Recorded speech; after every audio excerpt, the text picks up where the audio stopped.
As 48 Leis do Poder. Lei número 41. Evite seguir as pegadas de um grande homem. Julgamento. O que acontece primeiro sempre parece melhor e mais original do que o que vem depois.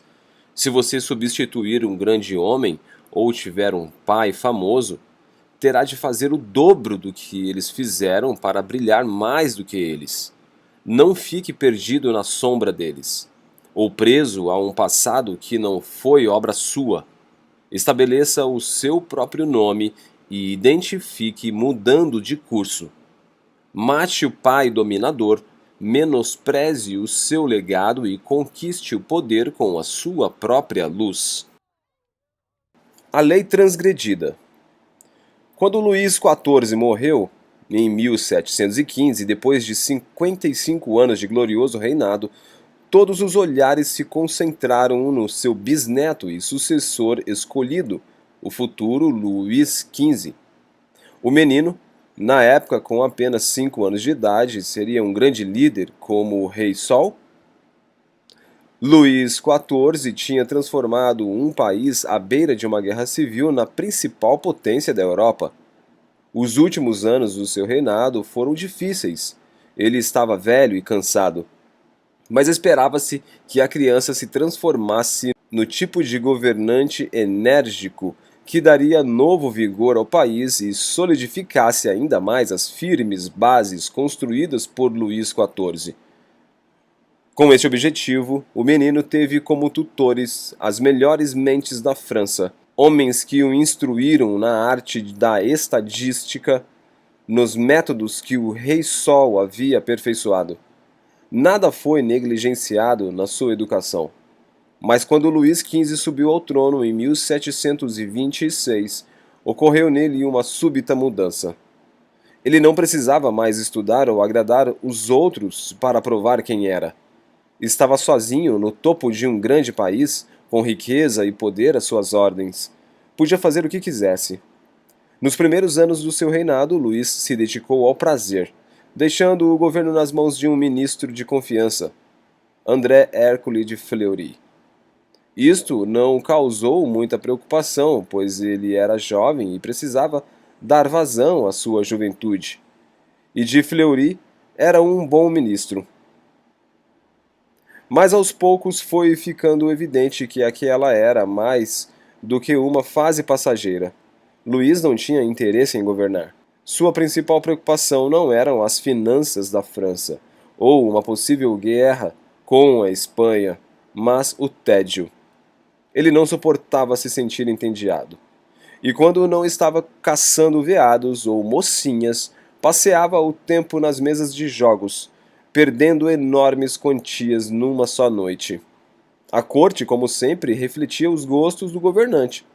Jogos e festas sofisticadas se tornaram uma obsessão. Os cortesãos não se preocupavam com o futuro da França. Todas as suas energias estavam voltadas para encantar o rei, tentando obter ardilosamente títulos que lhes dessem pensões vitalícias e cargos no ministério que exigissem pouco trabalho, mas pagassem muito bem. Os parasitas afluíam à corte e as dívidas do Estado inchavam. Em 1745, Louis se apaixonou por Madame de Pompadour, mulher de classe média que conseguia ascender na sociedade por seus encantos, inteligência e um bom casamento. Madame de Pompadour se tornou a amante oficial do rei e também árbitro da moda e do bom gosto na França. Mas Madame tinha também ambições políticas e acabou emergindo como o primeiro-ministro não oficial do país. Era ela, não Luís, que exercia o poder de contratar e despedir os ministros mais importantes da França. Com a idade, Luís só queria saber de mais diversões. Nos terrenos de Versalhes, ele construiu um bordel, o Parc Alsef, que abrigava algumas das moças mais bonitas da França. Passagens subterrâneas e escadarias ocultas davam acesso a Luís a qualquer hora. Quando Madame de Pompadour morreu, em 1764, foi substituída na função de amante real por Madame de Barry, que logo passou a dominar a corte e, como Pompadour antes dela, a se meter nos negócios de Estado. Se não gostava de um ministro, ele era exonerado. Toda a Europa ficou horrorizada quando Du Barry, filha de um padeiro, deu um jeito de demitir Etienne de Choiseul, ministro das Relações Exteriores e o diplomata mais hábil da França. Ele não demonstrava muito respeito por ela. Com o passar do tempo, vigaristas e charlatões se aninharam em Versalhes, despertando o interesse de Luís pela astrologia, pelo ocultismo e negociatas fraudulentas. O jovem e mimado adolescente que tinha assumido o governo da França anos antes só fez piorar com a idade. O lema associado ao reinado de Luís foi Après moi déluge, depois de mim o dilúvio, ou que se dane a França quando eu não estiver mais aqui. E na verdade, quando Luís se foi em 1774, exaurido por uma vida de deboche, as suas próprias finanças e o do seu país estavam uma horrível confusão. Seu neto, Luís XVI, herdou um reino que precisava desesperadamente de reformas e de um líder enérgico. Mas Luís XVI era ainda mais fraco do que o avô e ficou assistindo à decadência do país até a Revolução em 1792. Em 1792, a República criada pela Revolução Francesa declarou o fim da monarquia e deu ao rei um novo nome, Luís, o Último. Meses depois, ele se ajoelhava diante da guilhotina, e a cabeça prestes a ser cortada perdera o brilho e o poder de que o Rei Sol investira na coroa. Interpretação: de um país que tinha chegado a uma guerra civil no fim da década de 1640, Luís XIV criou o reino mais poderoso da Europa. Grandes generais tremiam diante dele. Certa vez, um cozinheiro errou na preparação de um prato e preferiu se suicidar do que enfrentar a ira do rei.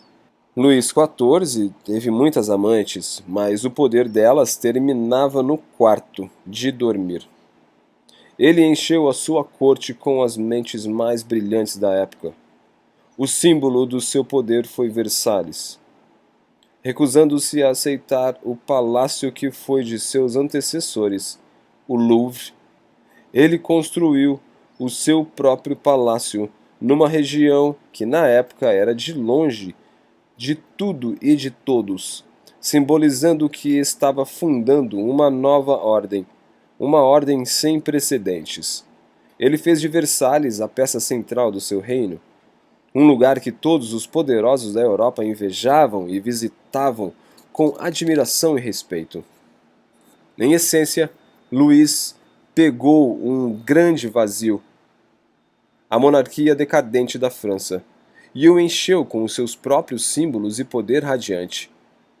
Luís XV, por outro lado, simboliza o destino dos que herdam alguma coisa grande ou seguem nas pegadas de um grande homem.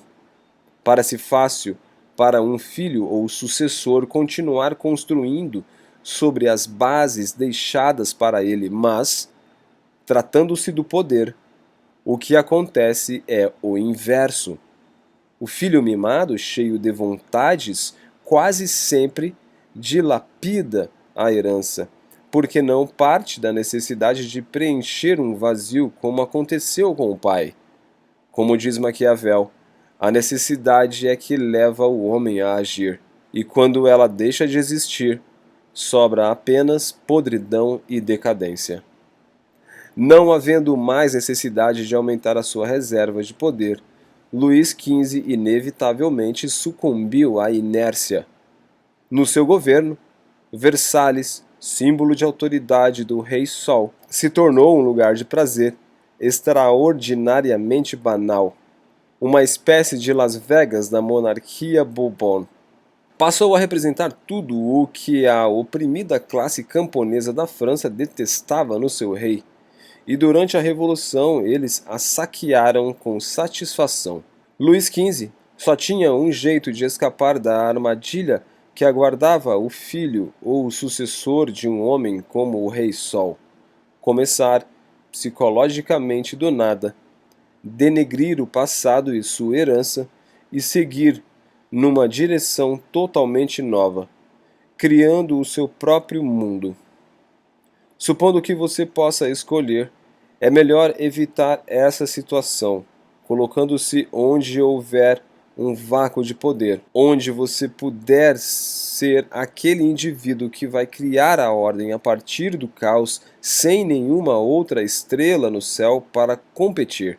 O poder depende de aparentar ser maior do que as outras pessoas, e quando se perde na sombra do pai, do rei, do grande antecessor, você não pode projetar essa presença. Mas quando tornaram a soberania hereditária, os filhos rapidamente degeneram e, de longe, de tentar igualar as virtudes de seus pais, eles consideram que um príncipe só tinha de ser maior do que os outros na ociosidade, na indulgência e nas várias formas de prazer. Nicolau Maquiavel. A lei observada. Alexandre, o Grande, foi dominado por uma paixão quando jovem, uma intensa aversão por seu pai, o rei Filipe da Macedônia. Ele odiava o seu estilo dissimulado e cauteloso de governar, seus discursos bombásticos, suas bebedeiras e libertinagens, e o seu gosto por lutas corporais e outros desperdícios de tempo. Alexandre sabia que tinha que ser o oposto do seu pai dominador. Ele se forçaria a ser corajoso e imprudente, controlaria a sua língua e seria um homem de poucas palavras. E não perderia o seu precioso tempo em busca de prazer que não lhe comprariam a glória. Alexandre também se ressentia do fato de Filipe já ter conquistado a maior parte da Grécia. Meu pai vai continuar conquistando até não sobrar nada de extraordinário para eu fazer. Ele se queixou certa vez. Enquanto os outros filhos de homens poderosos se concentravam em herdar uma forma de viver uma vida de prazeres, Alexandre só queria superar o pai, apagar o nome de Filipe da história, suplantando suas realizações. Alexandre queria a todo custo mostrar que era superior ao pai. Um negociante de cavalos da Tessália certa vez levou um animal valioso, chamado bucéfalo, para vender a Filipe. Nenhum dos cavalariços do rei conseguia se aproximar do cavalo. Era muito selvagem, e Filipe censurou o mercador por lhe trazer um animal tão inútil.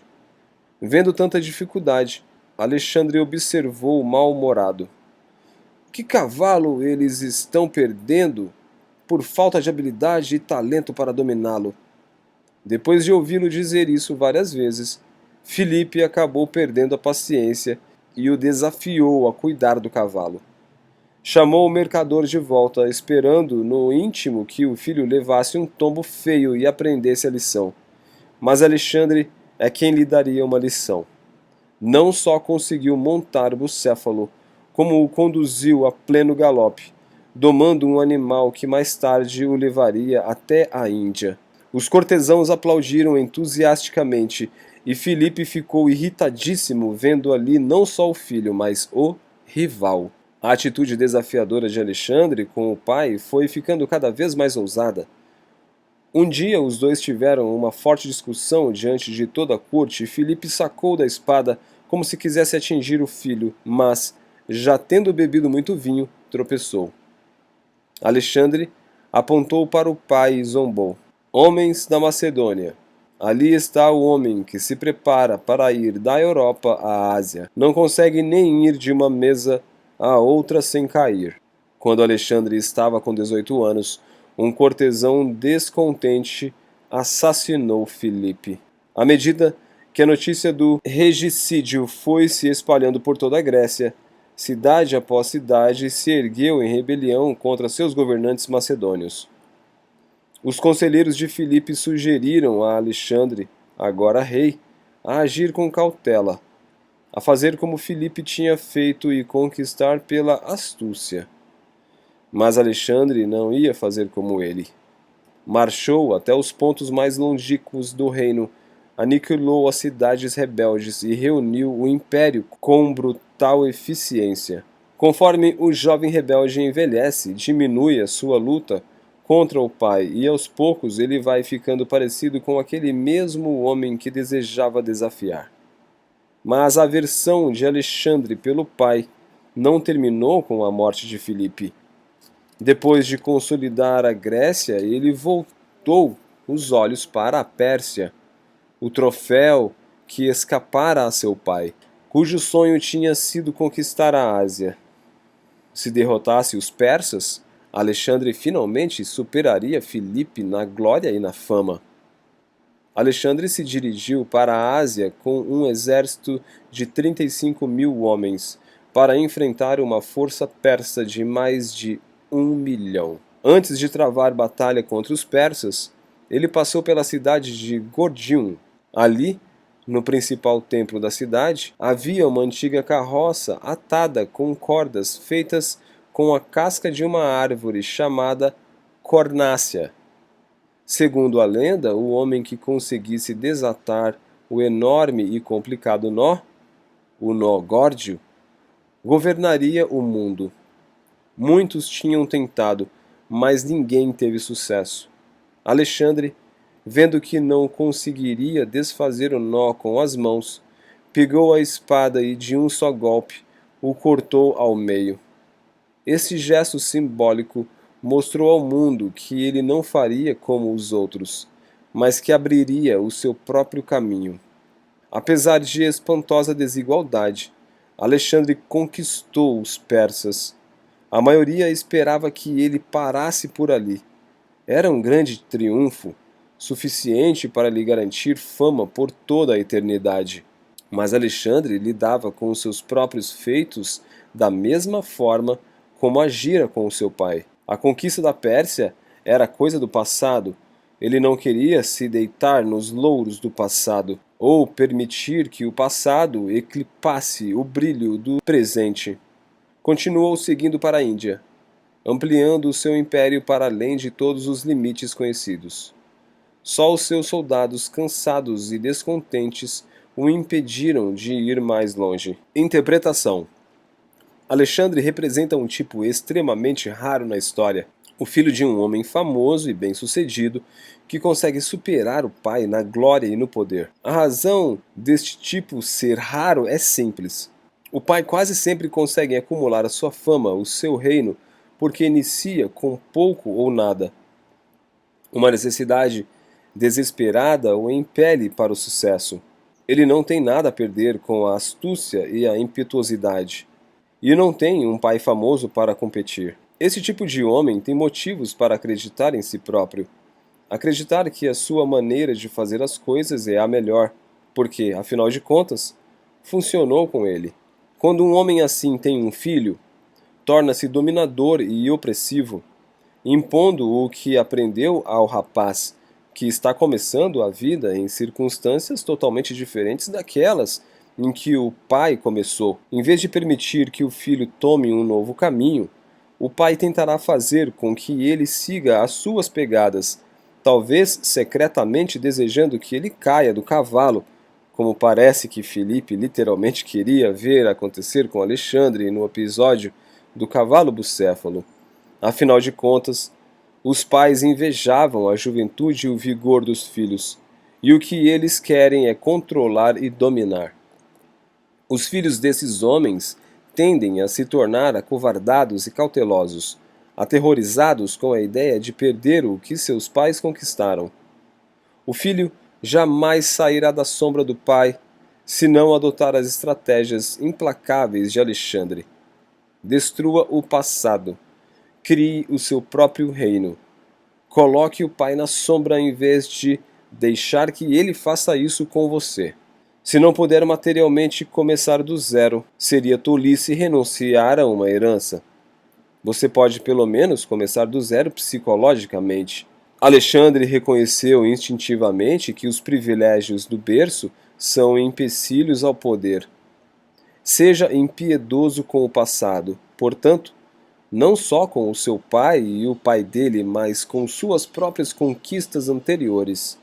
Só os fracos descansam sobre seus louros e idolatram triunfos passados. No jogo do poder, não sobra tempo para descansar.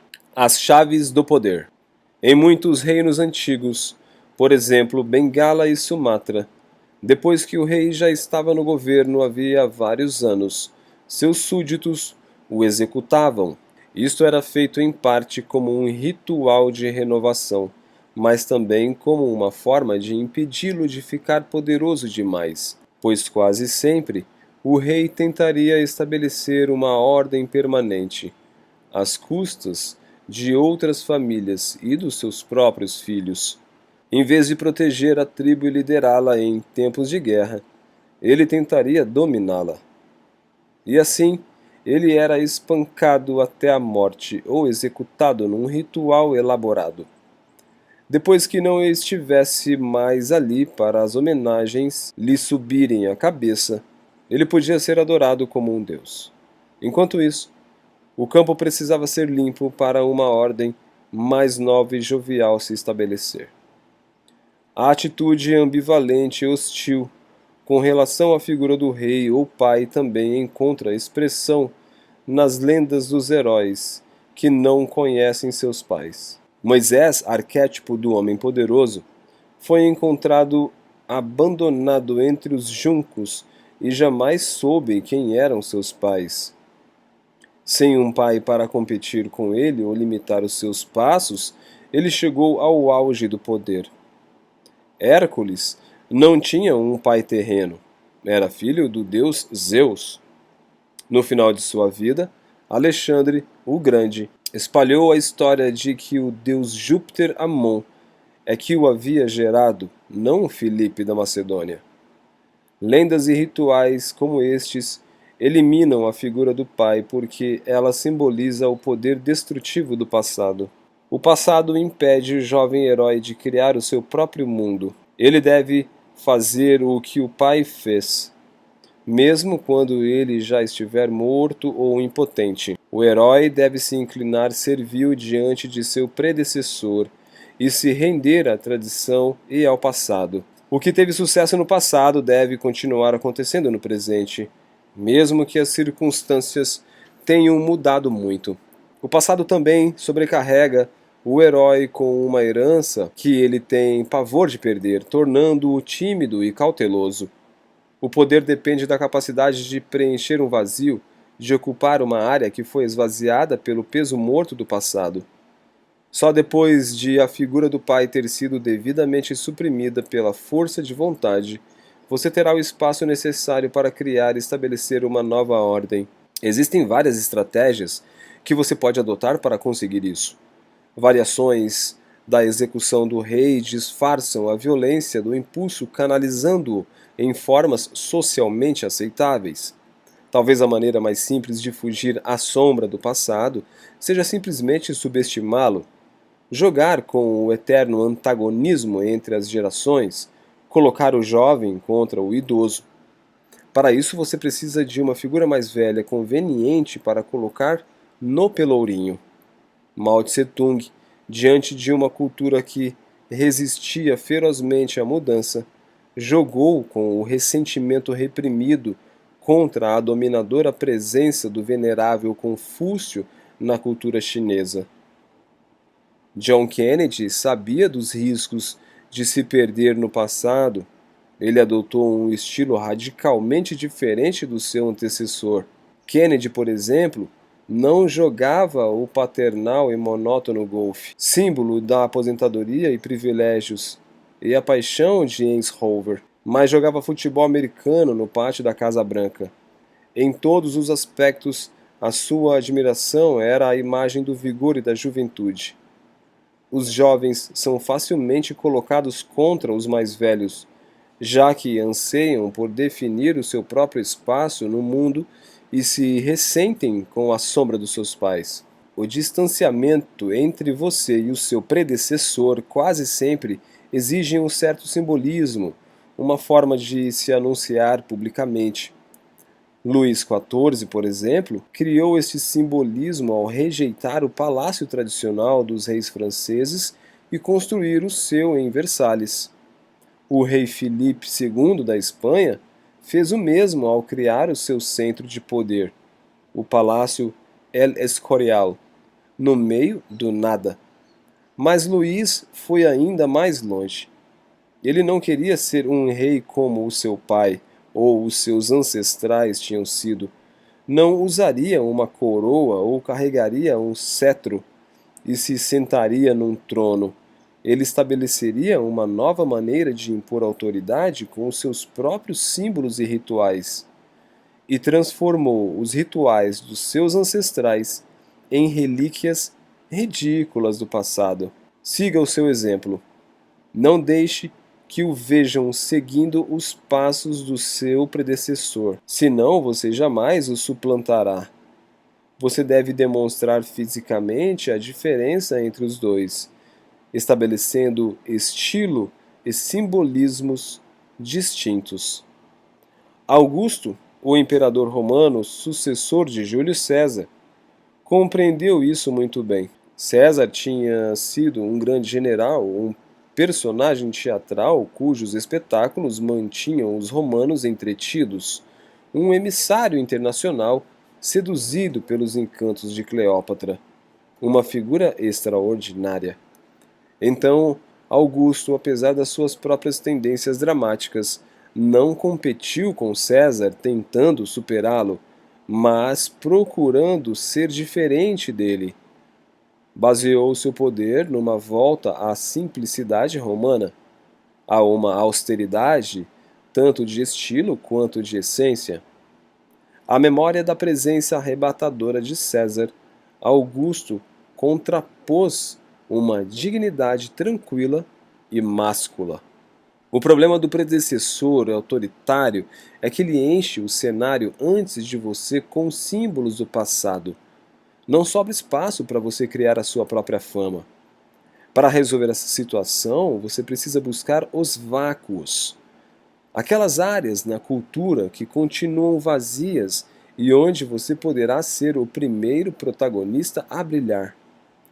Quando Péricles, em Atenas, estava para se lançar na sua carreira de estadista, procurou a única coisa que faltava na política ateniense. A maior parte dos grandes políticos da sua época tinham se aliado com a aristocracia. O próprio Péricles tinha tendências aristocráticas, mas ele resolveu ficar do lado dos grupos democráticos da cidade. A escolha não teve nada a ver com as suas crenças pessoais, mas o lançou numa carreira brilhante. Por necessidade, ele se tornou um homem do povo. Em vez de competir numa arena repleta de grandes líderes, tanto do passado quanto do presente, ele se tornaria famoso onde não houvesse sombras que pudessem obscurecer a sua presença. No início de sua carreira, o pintor Diego Velázquez sabia que não podia competir em refinamento e técnica com os grandes pintores renascentistas anteriores a ele. Então preferiu adotar um estilo que, pelos padrões da época, parecia rude e grosseiro e que jamais fora visto. E nisto ele foi excelente. Havia membros da corte espanhola querendo demonstrar o seu próprio rompimento com o passado. A novidade do estilo de Velázquez os emocionou.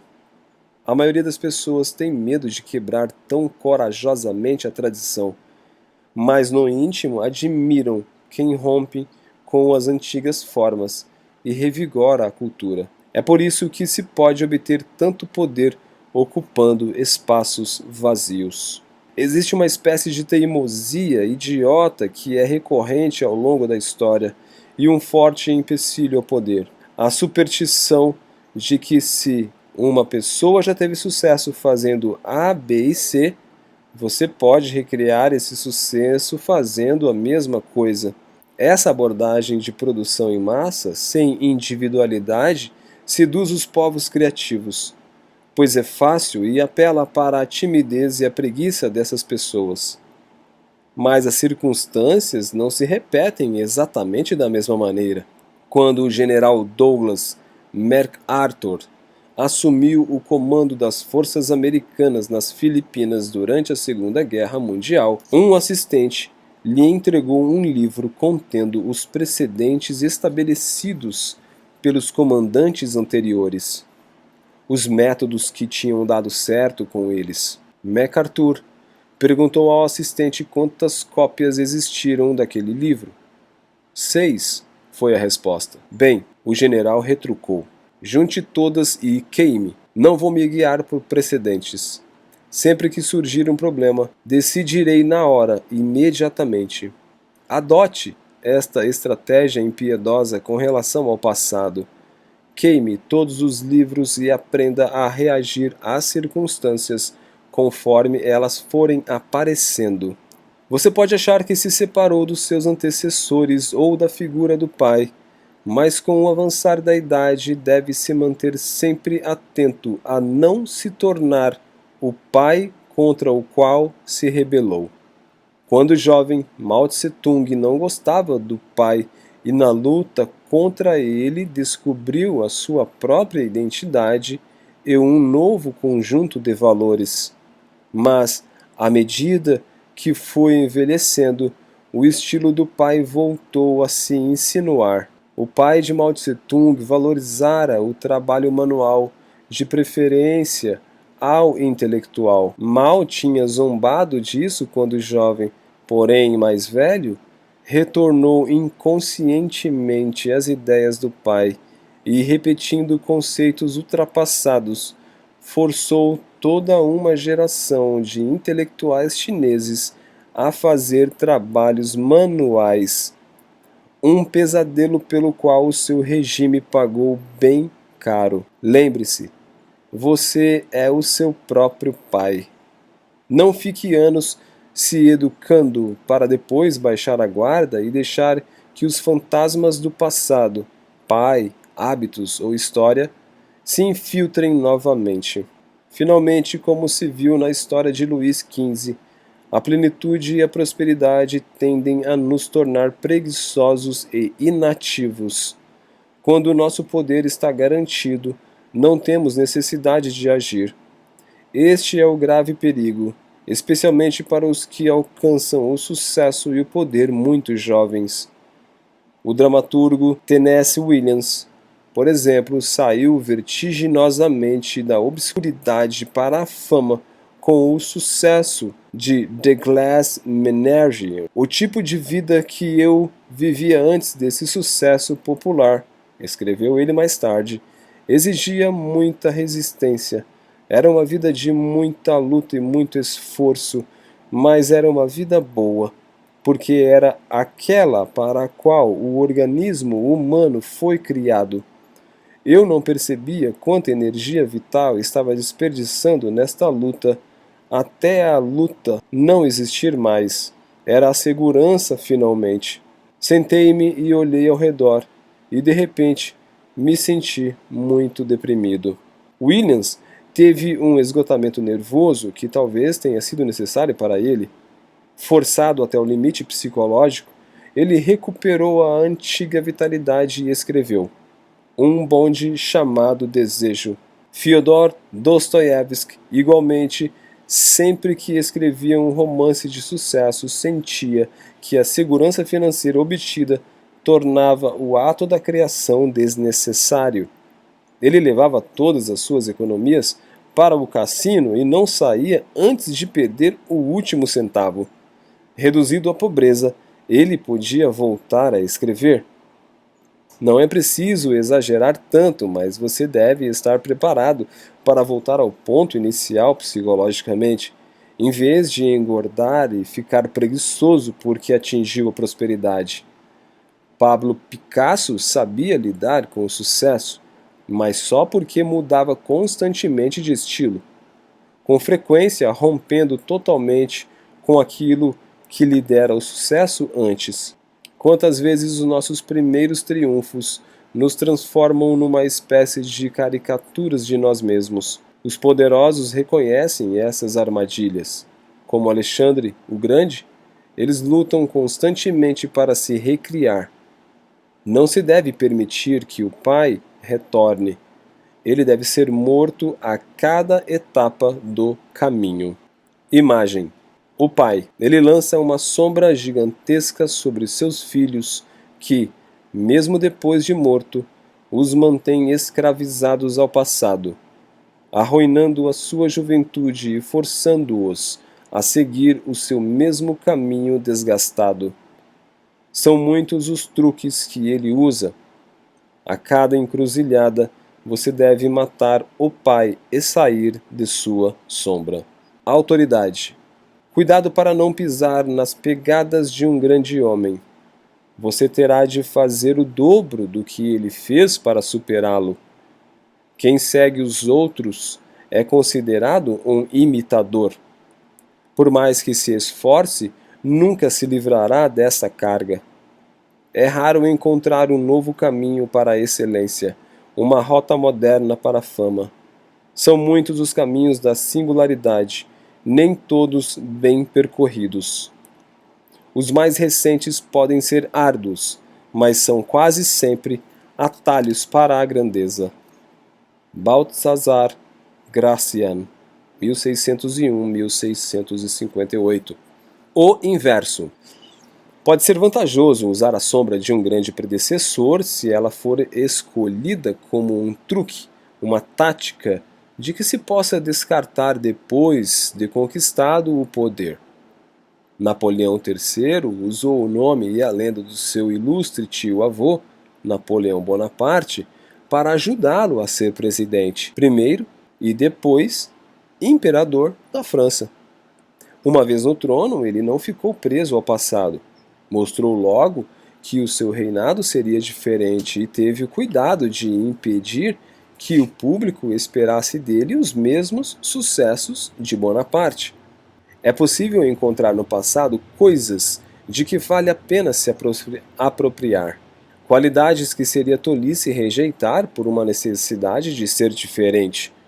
Até Alexandre o Grande reconheceu a capacidade do pai de organizar um exército e foi influenciado por ela.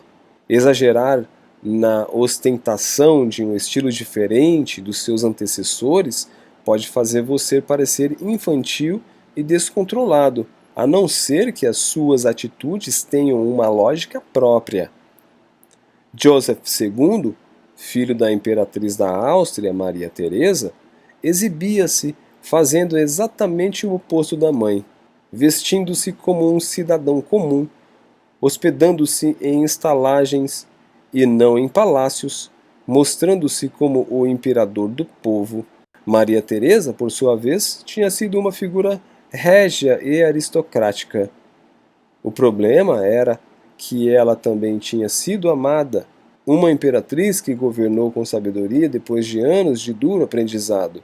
Se você tiver a espécie de inteligência e de instinto capaz de orientá-lo no caminho certo, bancar o rebelde não será arriscado.